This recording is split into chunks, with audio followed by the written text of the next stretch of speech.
Prefekti i Qarkut Kukës, Dritan Baji, zhvilloi një takim pune me përfaqësuesit të subjekteve kontraktore të mirëmbajtjes së akseve rrugore me qëllim përcaktimin e detyrave konkrete për periudhën dimërore dhe garantimin e qarkullimit të sigurt në të gjitha rrugët e Qarkut. Gjatë takimit, prefekti kërkoi që të gjitha subjektet të jenë në gatishmëri të plotë për ndërhyrje të menjëhershme në rast të rreshjesh bore apo ngricash, duke siguruar bazat logjistike, teknike dhe mjetet e nevojshme në pikat strategjike të territorit.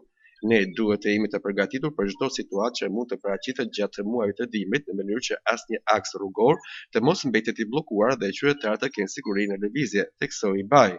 Ai nënvizoi se është domosdoshme bashkëpunimi i ngushtë mes institucioneve për menaxhimin në kohë të situatave emergjente dhe për informimin e drejtë të qytetarëve mbi gjendjen e rrugëve.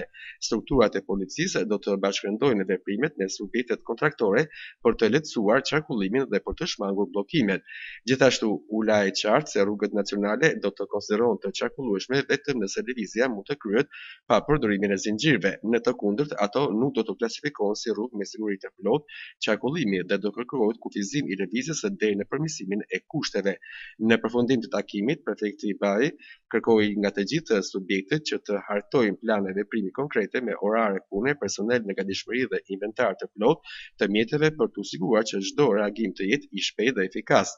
Ai apeloi që komunikimi të jetë i vazhdueshëm me strukturat vendore dhe me njësitë e emergjencave civile për monitorimin e situatës në terren.